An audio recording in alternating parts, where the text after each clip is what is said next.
Hello မင်္ဂလာပါ Bioglan Channel မှာ Dr. Eric ကကြိုဆိုပါရခင်ဗျာဒီနေ့ပြပြမယ့် topic လေးကတော့ The Variety of Living Organisms ဆိုပြီးတော့ဖြစ်ပါတယ်ပေါ့နော်အဲ့တော့ကျွန်တော်တို့ living organisms တွေကို classify ကျွန်တော်တို့ဘာကြောင့်လုပ်ရလဲဘာဖြစ်လို့လဲဆိုတော့ကျွန်တော်တို့ဟောက်ကကြီးမှာတတ္တဝါတွေကအမျိုးမျိုးရှိရပေါ့နော်အဲ့တော့ biologist ကအဲ့ organisms တွေကို kingdom စီနဲ့နော်ဖွဲ့လေးလောက်ထားပြီးတယ်ပေါ့နော်နောက်တစ်ခုက classification ပေါ့နော် classification ကဘာတွေပုံမှန်မူတည်ပြီးတော့ classify လုပ်ထားလဲဆိုတော့ cell structure ပေါ့နော်သူတို့ရဲ့ဖွဲ့စည်းပုံပြီးတော့ mode of nutrition သူတို့ဘယ်လိုမျိုးအာဟာရတွေရလဲပေါ့နော်နောက်ပြီးတဲ့အခါကျ presence or absence of key features ပေါ့နော်သူတို့ရဲ့ပုံမှန်သဏ္ဍာန်တွေကဘာပါလဲဆိုပြီးတော့ကျွန်တော်တို့ကclassification လုပ်ထားတယ်ပေါ့နော်အဲ့ဒီအခါမှာဘာဖြစ်လာလဲဆိုတော့အလွယ်တကူသူတို့ကိုလေ့လာလို့ရတယ်နောက်ပြီးတဲ့အခါ compare လုပ်လို့ရပါတယ်ပြီးတဲ့အခါကျတော့ better understanding of relationship ဆိုပြီးတော့ကျွန်တော်တို့စဉ်းစားလို့ရတယ်ပေါ့နော်အဲ့တော့ဒီနေ့တော့ကျွန်တော်တို့ recording လုပ်တဲ့အချိန်မှာကျမကြီးသိမကောင်းလို့တချို့ဟာလေးတွေနည်းနည်းလေးရှာနေလိမ့်နေရလေးထပ်နေရလေးရှိနေရင်လည်းသိခံပြီးတော့ကျွန်တော်တို့ကြည့်ပြီးပေါ့နော်အဲ့တော့ဒီဗီဒီယိုလေးကိုကျွန်တော်နေမကောင်းနေတဲ့အချိန်မှာ record လုပ်လိုက်တာမလို့ပါအဲ့တော့ဒါတချို့ဟာလေးတွေတော့အသေးစိတ်လေးတွေကိုကျွန်တော်က in person တင်လို့တော့ကျွန်တော်အသေးစိတ်ပြောပြအောင်မှာတော့မဟုတ်ဘူးပေါ့နော်အခြေအနေကိုပဲပြီးတော့ကျွန်တော်တို့ကဒါအမြင်ပြောသွားအောင်ပေါ့နော်ဒီ topic လေးကိုဟုတ်ပြီးကျွန်တော်ဆက်ကြည့်လိုက်အောင်အဲ့တော့ prokaryotic နဲ့ eukaryotic organism ရှိရပေါ့နော် prokaryotic organism ဆိုတာကျွန်တော်တို့က nucleus မရှိတဲ့အကောင်မျိုးတွေပေါ့နော် eukaryotic organism ဆိုတာ nucleus ရှိတဲ့အကောင်တွေကိုကျွန်တော်တို့ပြောတာပေါ့နော်သူတို့ရဲ့ features မှာဆို eukaryotic organism တွေမှာ nucleus ရှိရ prokaryotic တွေမှာမရှိဘူးဒီ organelles တွေကိုကြည့်လိုက်ရဆိုတော့ eukaryotic တွေမှာ organelles တွေရှိရ prokaryotic တွေမှာ organelles တွေရှိရပေါ့နော်ဒါပေမဲ့အကောင်လုံးက eukaryotic တွေတော့ပါတာပေါ့နော်နောက်တစ်ခုက example အနေနဲ့ for example အနေနဲ့ eukaryotic organism တွေမှာ plants တွေ animals တွေ fungi တွေ protozoa တွေပေါ့နော်prokaryotic organism မှာဆိုလို့ရှိရင်တော့ bacteria တွေပေါ့နော်အဲဒီတော့တခြားသောတတ္တဝါတွေနော်လို့ပြောလို့ရမယ်နော် virus ပေါ့နော်လူတွေကအလွယ်တကူ virus ကိုတော့ပြောနေကြတယ်ဒါပေမဲ့ virus တွေကကျွန်တော်တက်ရှိမဟုတ်ဘူးပေါ့နော်ဘာဖြစ်လို့လဲဆိုတော့ပုံမှန် organism living organism တခုဆိုလို့ရှိရင်သူတို့က cells တွေရှိရမယ်ပြီးတဲ့အခါကျတော့ virus ဆိုလို့ရှိရင်သူက cells တွေမရှိဘူးပေါ့နော်ပြီးတဲ့အခါ reproduction လုပ်ကြတယ် reproduce လုပ်ကြတယ်ပေါ့နော် reproduce လုပ်ကြတယ်ဒါပေမဲ့ virus တွေကြတော့သူကိုယ်နိုင်က reproduce မလုပ်ဘူးသူက infect ဖြစ်တယ် living cell တွေ inside ကိုရောက်တယ် inside ကိုရောက်ပြီးတဲ့အခါသူက genetic machinery ကို take over လုပ်ပြီးတော့သူနဲ့ဆိုင်တဲ့ virus particle ကိုထုတ်ခိုင်းတာပေါ့သူကိုယ်တိုင်ဘာမှမလုပ်နိုင်ဘူးအဲဒါကြောင့်မို့ကျွန်တော်တို့က virus တွေ living organism တွေနဲ့ကျွန်တော်တို့ထည့်မတွက်ဘူးပေါ့နော်နောက်တစ်ခုက plant kingdom အကြောင်းလေးကျွန်တော်တို့ကတော့ကြည့်အောင်ပေါ့နော်eukaryotic kingdom ထဲမှာ plant kingdom တွေနဲ့ပြောလို့ဆို plants တွေက multicellular organisms တွေဖြစ်တယ်ပြီးတော့ plants တွေကို flowering plants နဲ့ non-flowering plants ဆိုပြီးတော့ကျွန်တော်တို့ခွဲထားတယ် flowering plants ကတော့ကျွန်တော်တို့နေစာတူမှာမြင်နေရတဲ့အတွက်ကြောင့်မလို့ကျွန်တော်ဥပမာတွေအများကြီးပေးပြီးတော့ပြောတော့ဘူး non-flowering plant လို့ဟာမျိုးတွေကြဘယ်လိုဟာတွေလဲဆိုတော့ ferns လို့က ferns လို့ပေမျိုးတွေပေါ့နော်ကျွန်တော်တို့မှာဆိုရင်တောက်တဲ့လဝါလို့ခေါ်တဲ့ပေမျိုးတွေရှိတယ်အဲ့လိုဟာတွေ non-flowering plants တွေပေါ့နော်နောက် cells တွေမှာဆိုလို့ရှိရင်သူတို့က chloroplast တွေပါတယ်ပေါ့အဲ chloroplast ထဲမှာပါလဲဆိုတော့ green pigment chlorophyll ပါတယ်ပေါ့နော်အဲ့တော့သူတို့ကဘာအတွက်အရေးကြီးလဲဆိုတော့ photosynthesis လုပ်ဖို့အတွက်အရေးကြီးတယ်ပြီးတဲ့အခါကျတော့ cell တွေမှာသူတို့ animal cell နဲ့မတူတဲ့ချက်သူတို့မှာ cell wall ပါတယ်ပေါ့နော် cell wall ဘာနဲ့လုပ်ထားလဲဆိုတော့ cellulose နဲ့လုပ်ထားတယ်ပြီးတော့ plant တွေကဘာလုပ်လဲဆိုတော့ photosynthesis လုပ်တယ်ပေါ့အဲ့တော့ photosynthesis ကဘာလုပ်တာလဲဆိုတော့ဒါ carbon dioxide နဲ့ကျွန်တော်တို့ water တွေကိုနော်သုံးပြီးတဲ့အခါကျ sunlight ကိုယူလိုက်တဲ့ organic compound တွေဖြစ်တဲ့ glucose တွေကျွန်တော်ရလာတယ်ပေါ့နော် glucose ပြီးတော့oxygen လည်းထွက်တယ်ပေါ့နော် oxygen လည်းထွက်တယ်ပေါ့အဲ့တော့ပြောရမယ်ဆိုလို့ရှိရင်ဘာလုပ်လဲဆိုတော့ plant တွေကကျွန်တော်တို့ light energy ကို chemical energy ဖြစ်နေပြောင်းတယ်ပေါ့အဲ့တော့ဟုတ်ပြီ plant တွေကလည်း living organism တွေဖြစ်တဲ့အတွက်သူတို့ respire လုပ်ရတယ်ပေါ့ respire လုပ်ပြီဆိုလို့ရှိရင်ကျွန်တော် nutrition တွေလိုအပ်လာပြီအဲ့တော့ as long as the light is present ပေါ့နော် nutrition တွေလည်းရနေပြီဆိုလို့ရှိရင် photosynthesis လုပ်တဲ့အခါကျရင်ကျွန်တော်တို့ကအဲ့ဒီ glucose တွေ excess တွေလည်း store လုပ်ထားရတယ်ပေါ့နော် store လုပ်ထားရတယ်အဲ့ကြည့်အောင် plant nutrition and storage မှာ photosynthesis ကနေ organic compound ဖြစ်တဲ့ glucose ဆိုတာမျိုးတွေရတယ် glucose ကနေမှ starch တွေပြောင်းပြီးတဲ့အခါကျ plant တွေ vacuole နေရာတွေမှာ store လုပ်ထားရတယ်ပေါ့နော်နောက်တစ်ခုက important carbohydrates တွေပေါ့နော် important carbohydrates တွေကဒီမှာအပင်တွေမှာဆိုလို့ရှိရင် starch ပေါ့နော် starch က storage carbohydrate ပေါ့နော်အဲ့ဒီလည်းတွေ့ရတယ်ပေါ့နော်နောက်တစ်ခုက sucrose ပေါ့ sucrose ကတော့ disaccharide molecule ပေါ့သူဘာနဲ့ပေါင်းထားရလဲဆိုတော့ combinations of glucose နဲ့ fructose နဲ့ပေါင်းထားတာပေါ့နော်အပင်ရဲ့နေရာနဲ့ကိုဒီ sucrose form အနေနဲ့ကျွန်တော် transfer လုပ်တယ်ဘယ်ကနေလဲဆိုတော့ flora နေရာနေမှာ transfer လုပ်တယ်ပေါ့sucrose may be stored in the fruit and other organ တခြား organ တွေမှာလည်း sucrose တွေကို store လုပ်ထားတယ်ပေါ့နော် store လုပ်ထားတယ်eukaryotic kingdom နောက်တစ်ခုက animal kingdoms ပေါ့နော် animal kingdoms မှာဘာလဲဆိုတော့ insect တွေ worms တွေ molluscus တွေ fish တွေ amphibians တွေ reptiles တွေ birds တွေ mammals တွေကျွန်တော်ပါတယ်နောက်တစ်ခုက body rakes ပေါ့ body rakes ကြောရိုးရှိတဲ့တတ္တဝါတွေပေါ့နော်ကြောရိုးရှိတဲ့တတ္တဝါတွေမှာဘာရှိလဲဆို vertebral column ဆိုတဲ့ backbone ပေါ့နော်ကြောရိုးရှိတယ်နောက် invertebrates ဆိုတာကြောရိုးရှိတဲ့တတ္တဝါတွေပြောတာသူတို့မှာတော့ကြောရိုးမဲ့တယ်ပေါ့နော် no backbone တော့ဒီမှာ animal kingdom ရဲ့ characteristic တွေကဘာတွေလဲဆိုတော့ကျွန်တော်တို့ခန္ဓာကိုယ်မှာလည်းကျွန်တော်တို့ cells တွေအများကြီးရှိတယ်အဲကြောင့် multicellular organism ဆိုကျွန်တော်တို့ခေါ်တာပေါ့နော်နောက်တစ်ခုက cell တွေက plant cell တွေမျိုး chloroplast မပါဘူး cell wall လည်းမပါဘူး nutrition တွေနဲ့ကတော့ plants or other animals ကိုစားတယ်ပေါ့ plants ကိုစားတဲ့သတ္တဝါတွေကိုကျွန်တော်တို့ herbivore လို့ခေါ်တယ်တိရစ္ဆာန်တွေကိုစားတဲ့သတ္တဝါတွေကိုကျွန်တော်တို့ carnivore လို့ခေါ်တယ် movement အနေနဲ့ကတော့ living organism တွေရဲ့ characteristic တွေကတခုဖြစ်တဲ့ movement အနေနဲ့တော့ဘာလဲဆိုတော့ nervous system တွေ coordinate လုပ်ပေးတယ်ပေါ့နော်နောက်အချို့သတ္တဝါတွေမှာဆိုလို့ရှိရင် hormonal system တွေရှိတယ်ပေါ့ coordination နောက် storage organ storage organ များသောအားဖြင့် muscle တို့ liver တို့မှာ glycogen ဖြစ် store လုပ်ထားတယ်ပေါ့နော်အဲ့တော့glycogen က in the form carbohydrate ရဲ့ကျွန်တော်တို့ကအောက်စုတွေကပေါ့နော်eukaryotic kingdom တွေပေါ့နော် eukaryotic kingdom မှာ fungi အကြောင်းကိုကျွန်တော်တို့ကပြောမယ်ပေါ့နော်အဲ့တော့တကယ်ဗမာပြည်ကလူတွေတော်တော်များများ fungi လို့အတန်ထွက်နေကြပါတကယ်သူ့ရဲ့အတန်ထွက်အမှန် fungi ပေါ့နော် fungi ကကျွန်တော်တို့ကmulticellular လက်ရှိရ unicellular ရှိရောအဲ့တော့ multicellular တွေကဘာလဲဆိုတော့ mushroom တွေ mold တွေပေါ့နော် unicellular တွေကဘာလဲဆိုတော့ yeast တွေနောက်တစ်ခါသူရဲ့ cell တွေမှာ chloroplast မပါဘူးသူမှာ cell wall ရှိတယ်သူရဲ့ cell wall ကဘာနဲ့လုပ်ထားလဲဆိုတော့ကျွန်တော်တို့က chitin နဲ့လုပ်ထားတယ်ပေါ့နော် chitin နဲ့လုပ်ထားတယ်အဲ့ပြီးတော့သူတို့က photosynthesis မလုပ်ဘူးပေါ့အဲ့ဒီမှာသူရဲ့ structure ကိုကျွန်တော်တို့ကြည့်ရရင် outermost layer ကဘာနဲ့လာလဲဆိုတော့cell wall နဲ့လာတယ်အတွင်းထဲကိုဆက်လာရင် cell membrane ရှိတယ်နောက်ထပ်အတွင်းထဲမှာဝင်လာရင် cellular ရှိရပေါ့နော်ပြီးရင်သူမှာလည်း vacuole ရှိရပေါ့နော် and then nucleus ရှိရဆိုတော့ကျွန်တော်တို့တွေ့ရလိမ့်မယ်နောက်ထပ် fungi ရဲ့ structure တွေကျွန်တော်တို့ကြည့်မယ်ဆိုရင် body made of thread-like structure ရေတန်းလေးတွေကျွန်တော်တို့ရှိမယ်ပြီးရင်အဲ့ဒါကို hyphae လို့ခေါ်မယ်ပေါ့နော် the network hyphae အဲ့လိုမျိုး network လိုက်ရှိနေတဲ့ဟာကိုကျွန်တော် mycelium လို့ကျွန်တော်ခေါ်တယ်ပေါ့ဒီလိုဟာကြီးတစ်ခုလုံးနောက်တစ်ခုက fruity bodies တွေကျွန်တော်တို့ရှိတဲ့မိုးတွေလည်းရှိတယ်အဲ့ဒါရ mushroom or toadstool လို့ခေါ်တယ်အဲ့တော့အဲ့ဒါရဘာလို့လဲဆိုတော့ spores တွေထုတ်ပြီးတယ်အဲ့ spores တွေက reproductive spores တွေကဒီကောင်တွေကပွားနိုင်တယ်ပေါ့နော်အခုကြားရဲဆိုအဲ့တော့ဒါ hyphae ရဲ့ singular နဲ့ plural form ကိုကျွန်တော်ပြတာအဲ့တော့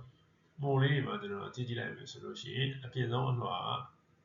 outermost layer cell wall ပေါ့နော်ပြီးရင် cell membrane cytoplasm ပေါ့နော် cytoplasm နောက်သူက nucleus တွေအများကြီးရှိတယ်နောက် nuclei တွေပေါ့နော်နောက်တစ်ခုက inside မှာဆိုလို့ရှိရင် vacuole ရှိတယ်ပေါ့နော်အဲ့တော့သူတို့ရဲ့ property ကဘာလို့လဲဆိုတော့သူတို့အထဲထဲကနေမှာဘာတွေထုတ်လဲ enzyme တွေထုတ်တယ်ပေါ့ enzyme တွေကဘာ enzyme တွေကိုဘယ်ကိုထုတ်လဲဆိုတော့သူတို့ death or decay လုပ်မယ် နေရာပေါ့နော်အဲ့နေရာကိုထုတ်လိုက်တယ်အဲ့ဒါတွေကို decompose လုပ်လိုက်တယ် decompose လုပ်လိုက်တဲ့အခါကျတော့ဘာဖြစ်လဲဆိုတော့ digest လုပ်လိုက်တဲ့အခါသူတို့တွေလိုအပ်တဲ့ nutrients တွေရတဲ့အချိန်မှာဒီဘက်က solid line အနေနဲ့အထဲကိုပြန်ဝင်သွားတယ်ပေါ့နော်အဲ့တော့သူတို့ dead or decay matter တွေကိုစားပြီးတော့ nutrition ရတာကိုကျွန်တော်တို့ saprotropic nutrition လို့ခေါ်တယ်စာမမှာအဲ့ဒါခဏနာမေးပါတယ်နောက် process ကသူက extracellular enzymes တွေထုတ်တယ်အဲ့ပြီးအဲ့ enzymes တွေက food ဒါမှမဟုတ်ရှင်အဲ့သူတို့ digest လုပ်ချင်တဲ့ organism digest လုပ်လိုက်တယ်ပြီးရင် soluble product တွေရလာတဲ့အခါ absorb လုပ်လိုက်တယ်ပေါ့နော်ဒီမှာဆိုရင်ပေါင်မုန့်တွေအတိအပုတ်သွားတယ်ဆိုလို့ရှိရင်ဒီလိုပုံစံမျိုးလေးတွေဖြစ်တယ်ပေါ့နော်ဒါပြတာပေါ့နော်ဒါလေးကို mucor လို့ခေါ်တယ်ပေါ့နောက်တစ် eukaryotic kingdoms က protosis တွေပေါ့နော် general features တွေက mixed groups of organisms သူတို့ကခါကျ unicellular လို့ multicellular လို့လည်းအဲဒါကြောင့် mixed groups of organisms လို့ကျွန်တော်တို့ခေါ်တယ်များသောအားဖြင့်တော့သူတို့က unicellular organisms တွေဖြစ်တယ်ပေါ့နော်အဲ့တော့သူတို့ microscope နဲ့ကြည့်မှမြင်ရတယ်နော်ဘယ်လိုအကောင်တွေလဲဆိုတော့ protozoa တွေပေါ့နော် protozoa တွေက animalized organism ဖြစ်တဲ့ for example အမီးဘလိုအကောင်မျိုးတွေရှိမယ်နောက် algae တွေပေါ့နော် algae တွေက plant-like structure ရှိတယ်သူတို့မှာ chloroplast တွေရှိတယ်ပေါ့ for example နော်chlorella ပေါ့နော်အဲ့လိုဟာတွေနောက်တစ်ခုကတချို့ကကျတော့လည်း pathogenic ဖြစ်တယ်ပေါ့နော်ယောဂဖြစ်စေတယ်အဲ့ဒါပါလဲဆိုတော့ plasmodium ပေါ့နော် plasmodium ဆိုရင်ကျွန်တော်တို့ plasmodium vivax plasmodium falciparum plasmodium malariae နဲ့ plasmodium ovale ဆိုပြီးတော့တွေ့များတယ်ငှက်ဖျားမျိုးစားတွေရှိတယ်ပေါ့နော်အဲ့ကောင်တွေကကျွန်တော်တို့ယောဂဖြစ်စေတယ်ဒါလေးတွေကအမီးပါရဲ့ပုံလေးတွေပါဒါလေးက chlorella ရဲ့ပုံလေးတွေပါဒါလေးကကျတော့ malaria parasite တွေ red blood cell တွေမှာသူက hide လုပ်နေတဲ့ပုံလေးကိုပြတာပေါ့နော်အဲသူတို့က red blood cell nutrients ကိုစားပြီးတော့ပုံမှန် bioactive cellular dish ရဲ့ red blood cell တွေကိုဖြည့်ဆည်းပြီးတော့ကျန်ခဲ့တော့ကျွန်တော်တို့ cell တွေ red blood cell တွေကhemolysis ပေါ့နော်သွေး cell တွေပြိုကွဲသွားတာဖြစ်တတ်တယ်ပေါ့နော်အဲဒီက another kingdom တစ်ခုဖြစ်တဲ့ prokaryotic kingdoms ပေါ့နော် prokaryotic kingdom မှာဘာပြောလဲဆိုတော့ bacteria တွေပြောတယ်ပေါ့နော် bacteria ရဲ့သူ general features တွေကတော့ single cell ဖြစ်တယ်ပြီး eukaryotic cell တွေထက်အရင်သေးတယ် typical size က1 to 5 micrometer လောက်မှာရှိတယ်သူရဲ့ shape က sphere ပေါ့နော်လုံးနေတယ်လုံးနေတဲ့အဖွဲ့ထဲမှာလည်း single လုံးရင်းရှိမယ် pairs အတွဲလိုက်လေးရှိမယ် chains အတွဲလိုက်လေးရှိမယ် or groups cluster လိုက်လေးရှိမယ်ပေါ့နော် rod shape ရှိတဲ့ bacteria တွေမှာလည်း single ရှိမယ်ပြီးတဲ့အခါကျ chain ရှိမယ်ပြီးတဲ့အခါကျ without flagella ပေါ့ဒီပေါ်အမြင်လေးရှိတဲ့အကောင်တွေလည်းရှိမယ်မရှိတဲ့အကောင်တွေလည်းရှိမယ်ပေါ့နော်သူတို့ movement အတွက်တာဝန်ယူပေးတယ်နောက်တစ်ခုကတချို့သောအကောင်တွေက spiral shape ရှိမယ်ပေါ့နော်ကြောင်လေးပုံစံလေးနဲ့ရှိမယ်သူတို့မှာ flagella လေးပါတယ်ပေါ့နော်အဲ့တော့ movement အတွက်အဲ့ဒါလေးကအရေးကြီးတယ်prokaryotic kingdom ဖြစ်တဲ့ bacteria တွေရဲ့ structure တွေကိုကျွန်တော်တို့ကြည့်မယ်ဆိုရင်အပြင်ဆုံးကဒီအဝါရောင်အလွှာလေးကိုကျွန်တော်တို့ capsule or slime layer လို့ခေါ်တယ်ပေါ့နော်သူကbacteria ကို protect လုပ်ပေးတာရောနောက်တစ်လွှာဆင်းလိုက်မယ်ဆိုရင်cell surface cell wall ပေါ့နော် cell wall ရှိတယ် cell wall ကဘာလဲလို့ပြောလဲ peptidoglycan နဲ့လုပ်ထားတယ်ပေါ့နော်သူရဲ့ cell wall နောက်တစ်ခုကအထက်ထဲကိုကျွန်တော်ထပ်ပြီး cell surface membrane ပေါ့သူကတော့ကျွန်တော်တို့ရဲ့ function ရဲ့သဘောတရားချင်းတူတူပဲ selectively permeable ဖြစ်တယ်ပေါ့ဒီမှာဆိုရင် flagella လေးရှိနေတယ် flagella လေးက movement အတွက်အရေးကြီးတယ် inside ကိုဆက်ပြီးတော့ဝင်သွားမယ်ဆိုလို့ရှိရင်ပြရအောင် liquid jelly liquid နော် compartment ရှိမယ်အဲ့ဒါကြီးကိုကျွန်တော်တို့ကcytoplasm လို့ခေါ်တယ်ပေါ့နော် cytoplasm ထဲမှာပါရှိတယ်ဆိုရင် nucleoid တွေရှိတယ်အဲ့ဒါ long circular loops of DNA ပေါ့နော် nucleoid တွေရှိမယ်နောက်ထပ် short circular loops of DNA ဖြစ်တဲ့ plasmid လေးတွေဒီမှာရှိမယ်ပေါ့နော်နောက် plasmid လေးကဘာလဲဆိုတော့ bacteria တိုင်းမှာတော့မရှိဘူးပေါ့နော်ချို့သော bacteria တွေမှာရှိတာ genetic engineering အတွက်အသုံးဝင်တယ်ပေါ့နော်အဲဒီကဘယ်လိုမှပြောရလဲဆိုတော့ ပိုးသက်ဆေးတွေကို resistant ဖြစ်ဖြစ်အဲ့ဒါမျိုးတွေဖားဆုပ်တယ် resistant gene တွေဖားဆုပ်တဲ့အချိန်မှာလည်းဒီ plasmid တွေကို bacteria တွေအသုံးများတယ်ပေါ့အဲ့တော့တချို့ကကျတော့ flagella ကို movement အတွက်အရေးကြီးတယ်တချို့ကကျတော့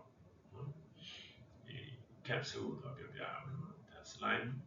layer တော့ slime layer တော့ဘာလို့လဲဆိုတော့ bacteria protection လုပ်ပေးတာပေါ့နော်ဒါပေမဲ့ဒီ slime layer bacteria တိုင်းမှာမရှိဘူးပေါ့နော် flagella နဲ့အဲ့ဒီ type ပဲ bacteria တိုင်းမှာမရှိဘူးဆိုတော့တွေ့ရတယ်prokaryotic kingdom ဖြစ်တဲ့ bacteria တွေပေါ့နော်သူတို့ရဲ့ nutrition တွေ importance တွေဘာတွေလဲတချို့ကကျတော့ photosynthesize လုပ်နိုင်တယ်ပေါ့နော်တချို့ကကျတော့ feed on living dead organisms ဆိုတော့ဒါကြောင့်မို့လို့ bacteria နဲ့ fungi တွေကိုကျွန်တော်တို့ဘာလို့ခေါ်လဲဆိုတော့microscopic decomposers လို့ခေါ်တယ်ပေါ့နော်decomposition တွေတော့လုပ်ပြီးတယ် food production တွေနဲ့ဘာလို့သုံးလို့ရလဲဆိုတော့ကျွန်တော်တို့ dairy ပေါ့နော် yogurt အဲ့တော့ဘာသုံးလဲဆိုတော့ lactobacillus ကိုသုံးတယ်ဆောင်းမှာခဏခဏပေးရပေါ့နော်အဲ့ဒီကတခြား pathogen တွေရှိနေတယ် bacteria တွေအဲ့တော့ normally ပေါ့ကျွန်တော်တို့ annual မပြုတဲ့အကောင်တွေနဲ့ကျွန်တော်တို့ခန္ဓာကိုယ်အများကြီးရှိတယ်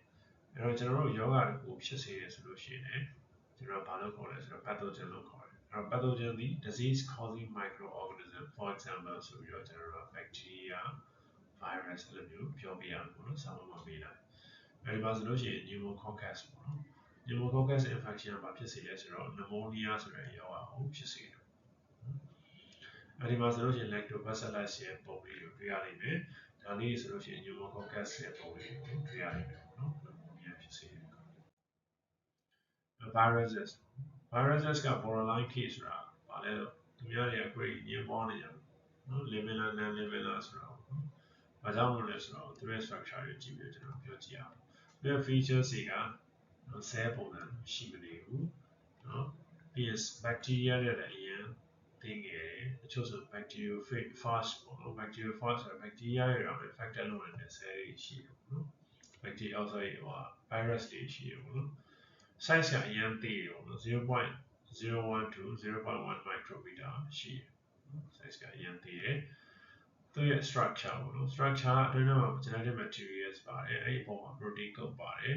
cellular လည်းမရှိဘူး nucleus လည်းမရှိဘူးပေါ့နော်တချို့က without envelope ပေါ့နော်တချို့ကကျတော့ envelope ရှိတယ်တချို့ကကျတော့ envelope မရှိဘူးဒါက general virus structure ပေါ့နော် depends on the types of virus ပေါ်မှာပြီးတော့ shape တွေကကွဲပြားနိုင်သေးတယ်ပေါ့နော်ဒါလေးတော့ influenza virus ပေါ့တဝေးပို့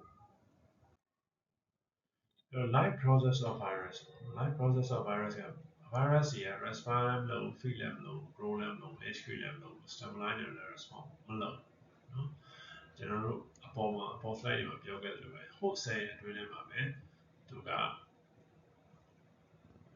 ဟိုကတော့ genetic machinery ကို take over လုပ်လိုက်တယ် host cell နော်ပြီးရင်သူနဲ့ဆိုင်တဲ့